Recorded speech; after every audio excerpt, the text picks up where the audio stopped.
हाँ बेटा बोलो। थी was reversed due to industrialization. Okay, socialists took over the government in Russia through the October Revolution. हमने जो लास्ट क्लासेस में पढ़ा था उसमें हमने अक्टूबर रेवोल्यूशन के बारे में स्टडी किया था जो कि 1917 में हुआ था। ओके, तो 1917 के बाद जो सोशलिस्ट थे इन्होंने रशिया की गवर्नमेंट के ऊपर कब्जा कर लिया। ठीक है, और इस तरह से फेब्रवरी 1917 में जो मोनार्ची सिस्टम रशिया के अंदर चला आ रहा था वो समाप्त हो गया। ओके, एंड यही जो 1917 में फरवरी में जो रेवोल्यूशन हुआ, इसके बाद अक्टूबर के अंदर जो इवेंट्स जो भी घटनाएं हुई इसको हम बोलते हैं रशियन रेवोल्यूशन। ओके, अक्टूबर के अंदर जो घटनाएं रशिया के अंदर हुई इसको हम रशियन रेवोल्यूशन पढ़ते हैं। सबसे पहले रेवोल्यूशन के बारे में जानने से पहले हम पहले पीछे चलते हैं थोड़ा सा कि रशिया में कौन एम्परर था, किस तरह का कंडीशन थी वहां की। ठीक है, कौन कौन सी कंट्रीज का कब्जा था, इनके बारे में हम स्टडी करते हैं। स्टूडेंट्स, 1914 में सार निकोलस सेकंड, TSAR उनका नेम होता है लेकिन टी साइलेंट रहता है तो उसको हम सार बोलते हैं। ओके, सार निकोलस सेकंड रशिया के ऊपर रूल करते थे, वो वहां के एम्परर थे। इसके अलावा मॉस्को रशियन एम्पायर में इंक्लूडेड था, जो कि आज की कंट्री जिसको हम बोलते हैं फिनलैंड, लटविया, लिथुआनिया, इस्टोनिया, पोलैंड के कुछ पार्ट्स, यूक्रेन और बेलारूस। आप you can see the map given on page number 30। Page number 30 में जो मैप दिया हुआ है उसको आप लोग देख सकते हो अच्छे से। ओके, उसमें देख सकते हैं आप लोग जो आज की कंट्रीज हैं, मॉस्को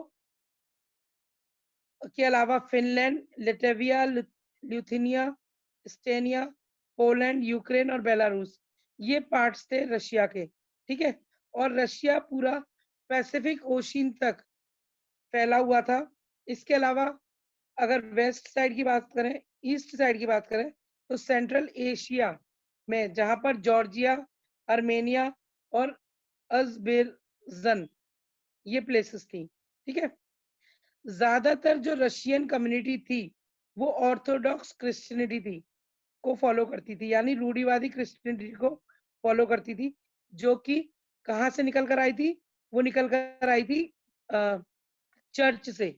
ओके, जो रशिया के अंदर चर्च थे वहां से वो निकल कर आई थी। इसके अलावा यहाँ पर ऑर्थोडॉक्स के अलावा यहाँ पे कैथोलिक्स, प्रोटेस्टेंट, मुस्लिम और बुद्धिस्ट धर्म भी था। इसके बारे में हमने स्टडी किया था। About 85% of the Russian Empire's population earned their living from agriculture. 85% जो रशियन पॉपुलेशन थी वो क्या काम करती थी? वो एग्रीकल्चर का काम करती थी। ओके, तो मेनली जो वर्क जो ऑक्यूपेशन रशिया के अंदर था वो क्या हुआ? एग्रीकल्चर हुआ। इसके अलावा ये जो प्रोपोर्शन था 85%, ये ज्यादातर यूरोपियन कंट्रीज से हायर था एग्रीकल्चर का रशिया के अंदर। जैसे मान लीजिए फ्रांस और जर्मनी, फ्रांस और जर्मनी में ये प्रोपोर्शन 40 टू 50% था। फ्रांस के अंदर 40 और जर्मनी के अंदर 50%। ठीक है, यहाँ इस एम्पायर के अंदर जो कल्टीवेटर्स थे produced for the markets as well as for their own needs. Cultivators अपने लिए भी प्रोड्यूस करते थे, इसके अलावा मार्केट के लिए भी। यानी इतना अच्छे से यहाँ पर प्रोड्यूस होता था कि वो उसे अपने कंजप्शन के लिए भी रख लेते थे और वो उसे मार्केट में सेल भी कर दिया करते थे। इसीलिए Russia was one of the major exporter of grains. Russia एक सबसे मेजर एक्सपोर्टर्स में से था ग्रेन्स के। ओके, और industries was found in pockets, means जो इंडस्ट्रीज थी रशिया के अंदर वो बहुत कम थी। पॉकेट्स मतलब बहुत थोड़ी बहुत थी। मोस्टली जो इंडस्ट्रियल एरियाज थी रशिया के अंदर वो थी सेंट पीटर्सबर्ग में और मॉस्को में। ओके, क्राफ्ट्समैन ज्यादातर यहाँ पर काम किया करते थे, जो अपने घर पर ही या स्मॉल इंडस्ट्रीज उन्होंने खोली हुई थी तो घर पर ही वो लोग काम किया करते थे। ठीक है, but large factories existed alongside crafts workshops. जो बड़ी बड़ी फैक्ट्रीज थी वो इन्हीं क्राफ्ट शॉप्स के द्वारा ही, मतलब मदद से ही संचालित हो पाती थी। 1819 में 1890 ओके 90 में बहुत सारी फैक्ट्रीज रशिया के अंदर सेटअप की गई। जब वहां पर रेलवे एक्सपेंडेशन होने लगा, यानी रेलवे नेटवर्क बढ़ने लगा, फॉरेन इन्वेस्टमेंट और ज्यादा बढ़ा, तो यहाँ पर इंडस्ट्रीज की जो ग्रोथ थी वो इंक्रीज होती गई। ठीक है, इसके बाद कोल प्रोडक्शन जो रशिया के अंदर था, कोल प्रोडक्शन भी डबल हो गया। आयरन एंड स्टील आउटपुट्स बहुत ज्यादा इंक्रीज हुए। ठीक है, यानी आयरन और स्टील ये लोग इंडिया से और दूसरी कंट्रीज से इंपोर्ट करने लगे ताकि ये रेलवे लाइंस और इंडस्ट्रीज को सेटअप कर सकें। तो इंडस्ट्रीज में मशीनरीज वगैरह बनाई जा रही थी, तो वो भी किससे बनाई जा रही थी? आयरन एंड स्टील से। ओके, 1900s आते आते some areas factory workers and craftsmen were also equal in numbers। तो कंडीशन ये हो गई कि जो फैक्ट्री वर्कर्स थे उनकी क्वांटिटी ऑफ क्राफ्टमैन की जो क्वांटिटी थी रशिया के अंदर वो बराबर हो गई। पहले वो क्वांटिटी कैसे थी? पहले क्वांटिटी थी 2:1 में, यानी क्राफ्ट्समैन की क्वांटिटी ज्यादा थी और जो फैक्ट्री वर्कर्स या फिर इंडस्ट्रीज की जो क्वांटिटी थी वो कम थी। ठीक है, लेकिन अब 1900 आते आते फैक्ट्री वर्कर्स और क्राफ्ट्समैन की क्वांटिटी बराबर हो गई। मींस बहुत सारी इंडस्ट्रीज यहाँ पर सेटअप हुई, तो लोग जगह जगह से यहाँ पर व्यापार इंडस्ट्रीज में जॉब करने के लिए आए। ठीक है, तो जिससे कि यहाँ पर फैक्ट्री वर्कर्स की क्वांटिटी इंक्रीज हुई। क्लियर? आगे बढ़ते हैं। अब जो इंडस्ट्रीज यहाँ पर सेटअप की गई देवर मोस्टली प्राइवेट प्रॉपर्टीज। ये प्राइवेट प्रॉपर्टीज थी जो कि इंडस्ट्रियलिस्ट की थी, जो पूंजीवादी इंडस्ट्रियलिस्ट बड़े बड़े बिजनेसमैन थे उनके द्वारा होल्ड की जाती थी। Okay, government supervise large factories to ensure minimum wages and limited hours of work. Government supervise करती थी बड़ी बड़ी फैक्ट्रीज को ताकि वो मिनिमम वेजेस को देख सके और जो आवर्स ऑफ वर्क है उनको देख सके। ठीक है, but factory inspectors could not prevent rules being broken.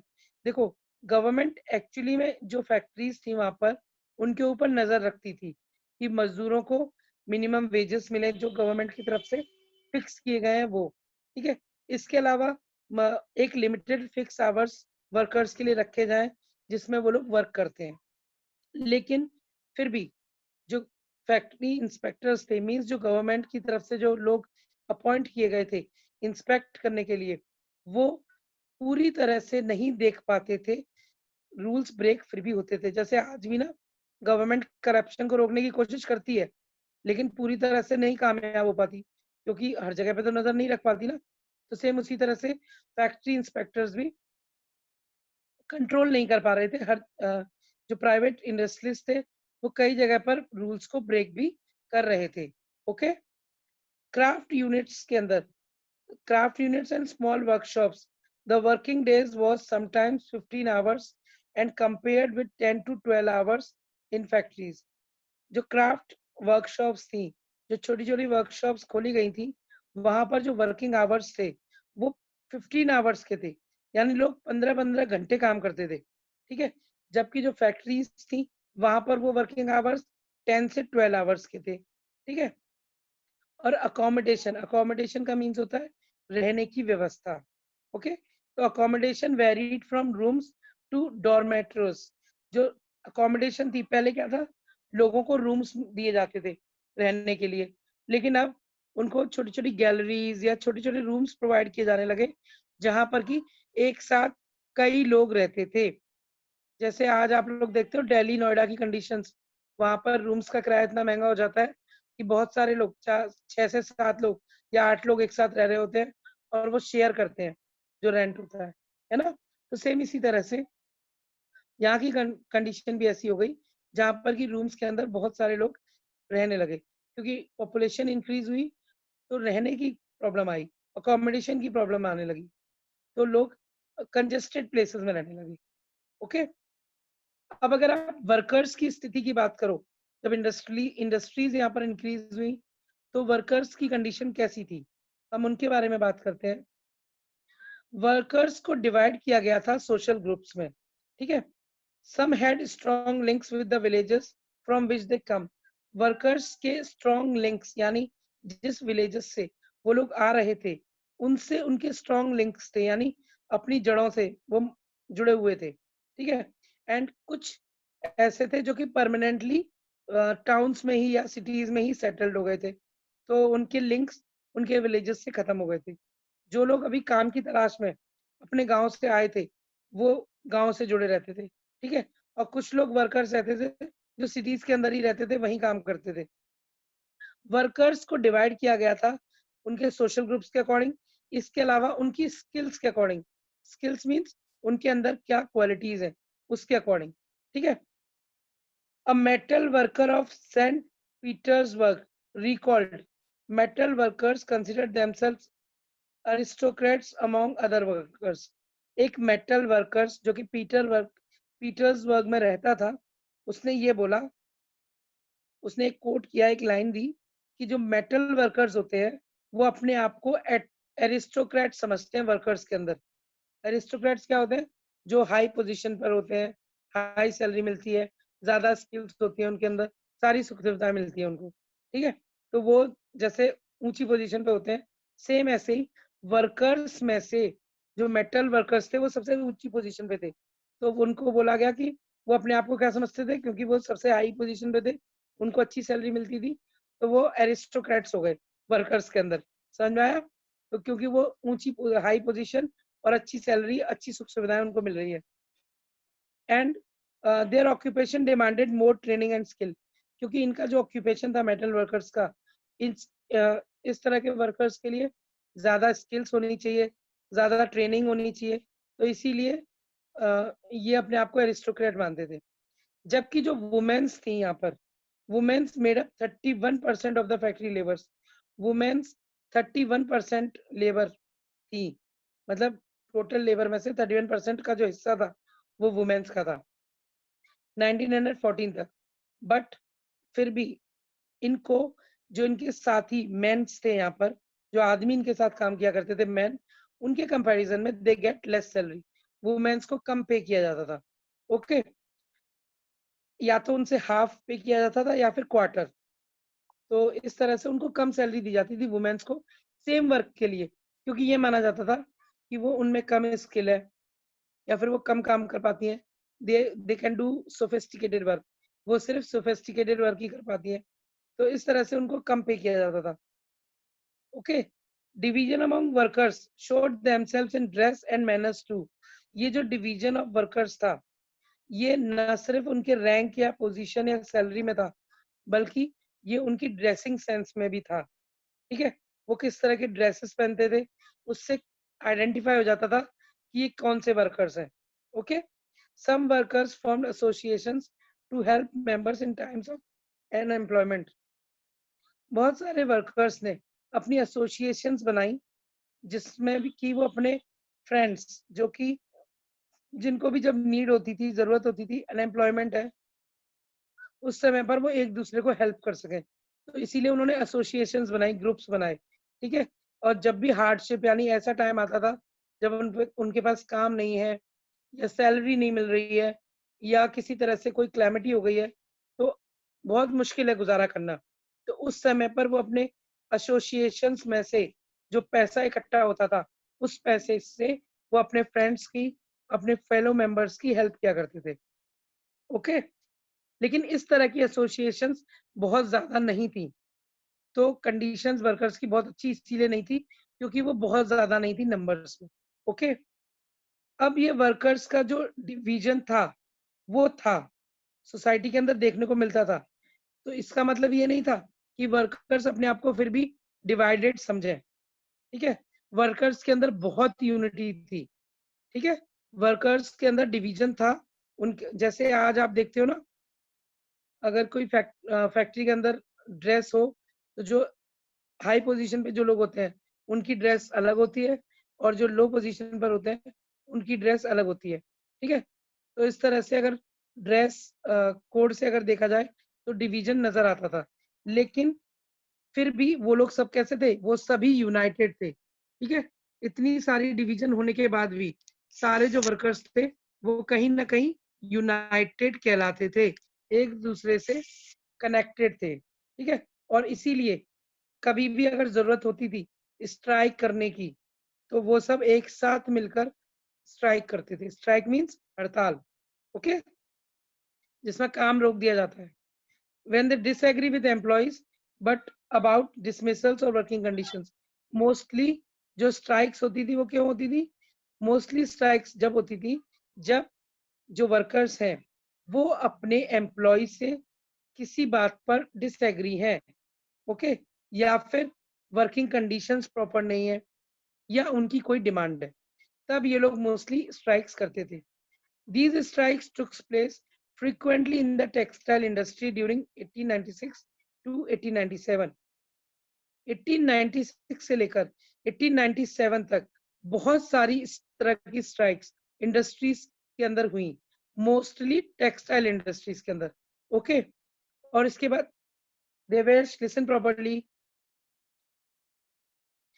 1896 से लेकर 1897 के बीच टेक्सटाइल इंडस्ट्रीज के बीच में बहुत सारी स्ट्राइक्स हुई ऐसी। इसके अलावा मेटल इंडस्ट्री में इस तरह की स्ट्राइक्स हुई 1902 के बाद, ओके। ये कंडीशंस आपने देखी विलेज, ये सिटी के वर्कर्स की कंडीशन थी जो आप लोगों ने अभी स्टडी किया। अब हम आ जाते हैं विलेज यानी कंट्री साइड। कंट्री साइड का मतलब होता है शहर से बाहर। विलेजेस की कंडीशन कैसी थी? विलेजेस के अंदर ज्यादातर आते थे पीजेंट्स, ओके, जिनके पास जमीन होती थी और वो मोस्टली कल्टीवेट किया करते थे, यानी वो सभी खेती करते थे, ठीक है। But the novelty, the crown and the Orthodox church own large properties. Peasants के पास जमीन होती थी, ठीक है, लेकिन वो जमीन की क्वांटिटी कितनी होती थी? कम।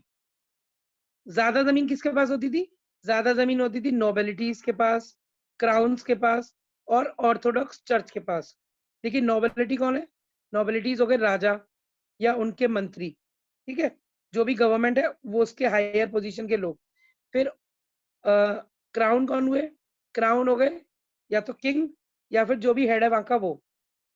ऑर्थोडॉक्स चर्च मींस जो चर्च में जो हाईएस्ट पोजीशन जिन लोगों की है, जैसे बिशप्स या पॉप्स या फादर, इन लोगों के पास ज्यादा जमीन होती थी। पीजेंट्स के पास इतनी ज्यादा जमीन नहीं होती थी, ठीक है।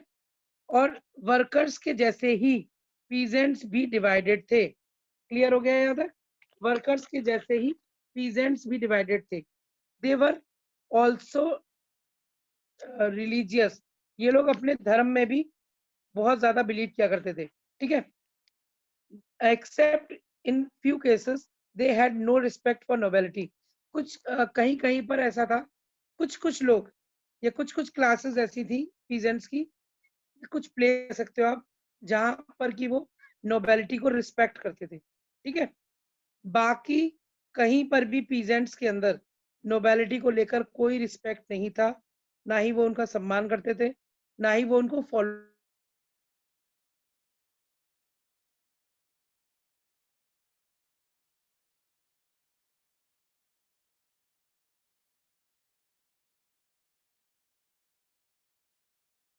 पीजेंट्स कभी भी उन्हें सपोर्ट नहीं करना चाहते थे। इसके बाद nobility got their powers and positions through their service to the Tsar, not through local popularity।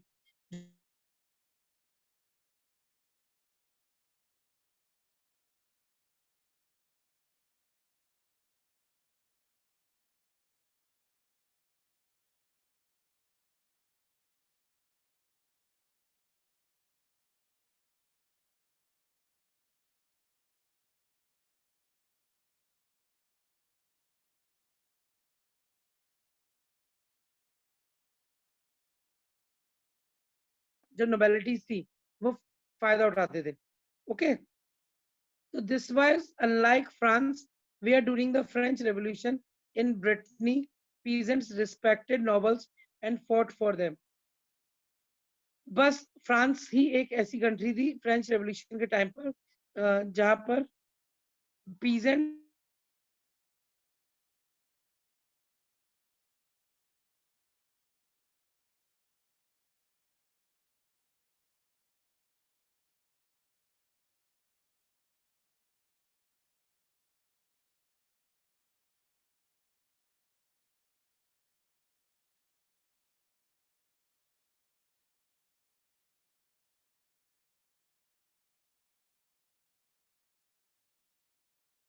हत्या कर दी गई। जो भी बड़ी बड़ी जमीन को कैप्चर करते थे ना, जैसे नोबेलिटीज या फिर लैंडलॉर्ड्स जो भी होते थे, तो कई जगहों पर लैंडलॉर्ड्स का मर्डर भी कर दिया गया। ठीक है। 1902 में this occurred on a large scale in south Russia. South Russia में 1902 में इस तरह की कंडीशन आई, जब लोगों ने रेंट भी नहीं पे किया और जो पूंजीवादी जो जिनके पास जमीन ज्यादा थी, उनसे अपनी जमीन छीनने के लिए उन्होंने उनको मारना शुरू कर दिया। तो इस तरह से वहां पर इस तरह के इंसिडेंट्स हुए। ठीक है। इसके बाद 1905 तक इस तरह की कंडीशंस पूरे रशिया में हो गई। Clear? Russian peasants were different from the European peasants in another way. अब ये देखिए, फ्रांस के जो पीजेंट्स थे उन्होंने ऐसा कुछ नहीं किया था, ना ही उन्होंने, हाँ, रेंट ना पे करने की डिमांड थी उनकी। ठीक है। लेकिन उन्होंने अपने लैंडलॉर्ड्स को मर्डर नहीं किया था, मगर रशिया के पीजेंट्स ने ऐसा किया। ठीक है। इसके अलावा they pooled their land together periodically and they commune divided according to needs of individual families. उन्होंने क्या किया, वो अपनी जमीन पर कब्जा करके जबरदस्ती उन्होंने बाद में टाइम टू टाइम उन्होंने उसके ऊपर खेती करी और फिर उसको अपनी फैमिलीज की जरूरत के अकॉर्डिंग बांटना भी शुरू करा, बिना किसी रशियन गवर्नमेंट की मर्जी के। क्लियर हुआ यहाँ तक? नेक्स्ट हम आते हैं सोशलिज्म इन रशिया। यानी हम पढ़ेंगे अब कि किस तरह से सोशलिज्म रशिया के अंदर फैला। देखिए, 1914 से पहले तक सारी जो पार्टी थी, all the political parties were illegal in Russia. जितनी भी पॉलिटिकल पार्टीज थी रशिया के अंदर, वो सब इलीगल थी। मींस वहां पर कोई परमिशन नहीं थी कि कोई भी व्यक्ति अपनी कोई पॉलिटिकल पार्टी बना सके या कोई भी इस तरह का ग्रुप अपना बना सके। ठीक है। तो अगर किसी ने भी कोई पॉलिटिकल पार्टीज बनाई थी तो वो सब इलीगल थी 1914 तक। The Russian the Russian social democratic party, इसको बनाया गया था 1898 में। ये भी इलीगल हुई क्योंकि ये 1914 से पहले बनी। ठीक है। Russian social democratic workers party, इसको 1898 में सोशलिस्ट था एक कार्ल मार्क्स, जिसके आइडियाज के द्वारा इसको बनाया गया। ठीक है। Because of government policies it had to operate as an illegal organisation. क्योंकि 1914 तक इसको लीगल अथॉरिटी नहीं दी गई थी, तो ये अपने काम कैसे करते थे, एक इलीगल ऑर्गेनाइजेशन की तरह से। Russian socialist democratic workers party जो थी, एक इलीगल ऑर्गेनाइजेशन की तरह काम कर रहा था, यानी चोरी छुपे ये अपने एक्ट्स को, अपनी पॉलिसीज को फॉलो करते थे। ओके। इन्होंने अपने न्यूज़पेपर्स छापे और अपने वर्कर्स यानी अपने कार्यकर्ता इन्होंने जगह जगह सेंड किए रशिया के अंदर, जिन्होंने आइडिया ऑफ नेशनलिज्म को आगे फैलाया। ठीक है। इसके अलावा ऑर्गेनाइज करी स्ट्राइक्स। अब क्योंकि ये इलीगली घोषित थी, तो ये जो भी काम कर रहे थे, न्यूज़पेपर भी अगर प्रिंट किए जा रहे थे, तो ये सब चोरी छुपे कर रहे थे। ठीक है। कुछ रशियन सोशलिस्ट ने का ये मानना था that Russian peasant custom of dividing land periodically made them natural socialist.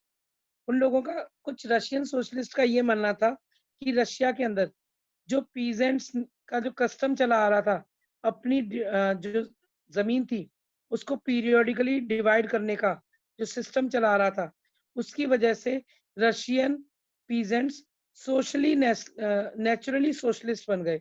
Naturally socialist मतलब उनके अंदर धीरे धीरे अपने आप ही विद्रोह की भावना जागती चली गई। ठीक है। और समाज में बदलाव आता गया।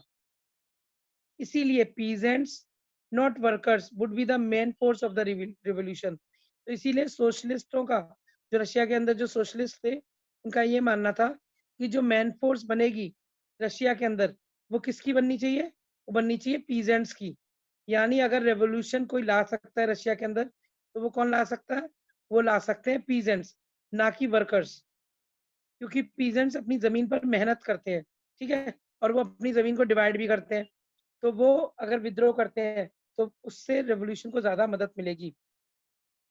Socialist were active in the country side. इसीलिए इसी आइडिया के साथ, क्योंकि वो पीजेंट्स को ज्यादा से ज्यादा इंक्लूड करना चाहते थे इस रेवोल्यूशन में, तो जो जितने भी सोशलिस्ट थे, सोशलिस्ट मालूम है ना कौन होते हैं, जो बदलाव लाना चाहते थे समाज के अंदर, और जिनके आइडियाज से लोग प्रभावित होते थे, ठीक है, वो लोग।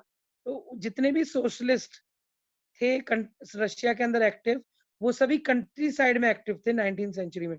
कंट्री साइड मतलब विलेजेस में, और वो विलेज के लोगों की सोच को बदलने की कोशिश कर रहे थे, उनको मोटिवेट कर रहे थे कि वो रेवोल्यूशन में पार्टिसिपेट करें। इसी तरह से अंडरलाइन कर लीजिए पेज नंबर 32, 1900 में सोशलिस्ट रेवोल्यूशनरी पार्टी को बनाया गया। ओके, इस पार्टी ने जो पीजेंट्स की जो राइट्स थे और उनके डिमांड्स थी, उनके लिए स्ट्रगल किया। और उन्होंने ये भी बोला कि land belonging to nobles be transfer to peasants, यानी जो जमीन नोबल्स के लिए है, नोबल्स को दी गई है, वो किसको ट्रांसफर कर दी जाए? पीजेंट्स को ट्रांसफर कर दी जाए, किसानों को दे दी जाए। ओके, सोशल डेमोक्रेटिक्स, अब ऐसा तो है नहीं, इन्होंने सोशलिस्ट ने ये चीज बोली तो जो डेमोक्रेटिक्स हैं वो बहुत जल्दी इससे एग्री हो जाएंगे, ठीक है। सोशल डेमोक्रेटिक्स जो थे disagreed with the socialist revolutionaries about peasants, उन्होंने सोशलिस्ट रेवोल्यूशनरीज से बिल्कुल डिसएग्री कर दिया, उनकी बात मानने से इनकार कर दिया। इसी तरह के एक सोशल डेमोक्रेट्स का नेम है लेनिन। लेनिन को ये लगा peasants were not one United group, ठीक है। लेनिन एक व्यक्ति का नाम है जो कि सोशल डेमोक्रेट्स थे। उनका ये मानना था कि जो पीजेंट, देवेश डोंट टॉक, जो पीजेंट्स हैं ये क्या है, ये यूनाइटेड नहीं है। जैसे वर्कर्स यूनाइटेड थे ना, वो सब एक साथ खड़े हो जाते थे स्ट्राइक के लिए, लेकिन पीजेंट्स ऐसे यूनाइटेड नहीं थे। पीजेंट्स को जगह जगह जाके मोटिवेट करना पड़ रहा था, ठीक है, उन्हें मोटिवेट करना पड़ता था कि वो जागें और वो रेवोल्यूशन में पार्टिसिपेट करें। तो इसीलिए लेनिन ने ये बोला कि पीजेंट्स यूनाइटेड नहीं है, एक ग्रुप की तरह काम नहीं करते, ठीक है।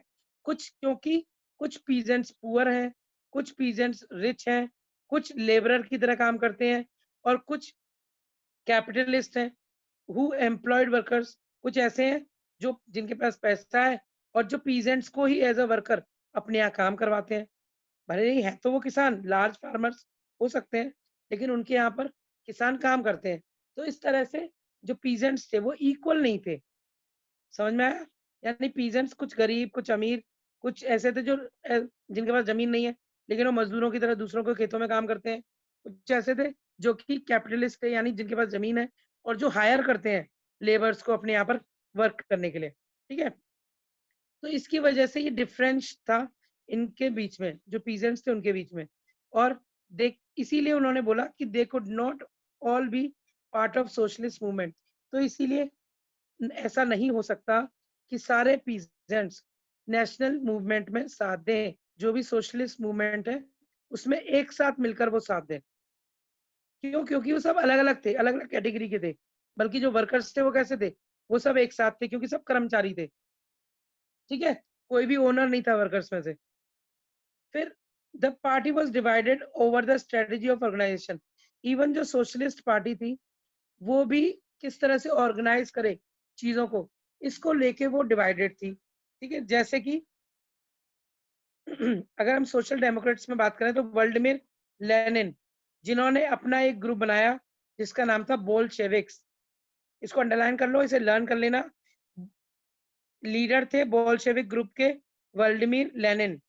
Okay, thought that in a repressive society like Tsarist Russia, the party should be disciplined and should control the number and quality of its members.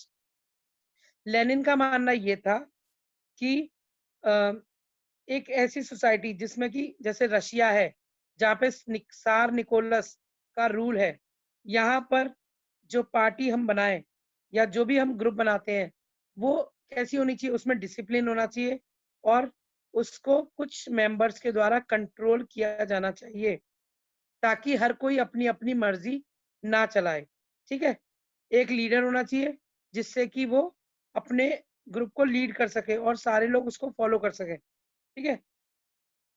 जबकि दूसरे जो सोशलिस्ट डेमोक्रेटिक से उनको बोलते हैं मेंशेविक्स। नेम लिख लो, बोल्शेविक्स और मेंशेविक्स। मेंशेविक्स का मानना ये था that the party should be open to all, ठीक है। मेंशेविक्स का मानना था कि पार्टी को सभी के लिए ओपन करना चाहिए। क्लियर? यहां तक अगर किसी को कोई प्रॉब्लम है तो बताइए। If anybody has any query you can ask. Ma'am bunkers का मीनिंग क्या होता है? बंकर, बेटा बंकर्स यस मैम। एक ऐसी प्लेस होती है जिसमें छिपते हैं लोग, ठीक है। जैसे जब भी वॉर होते हैं तो वो बंकर बनाते हैं जमीन के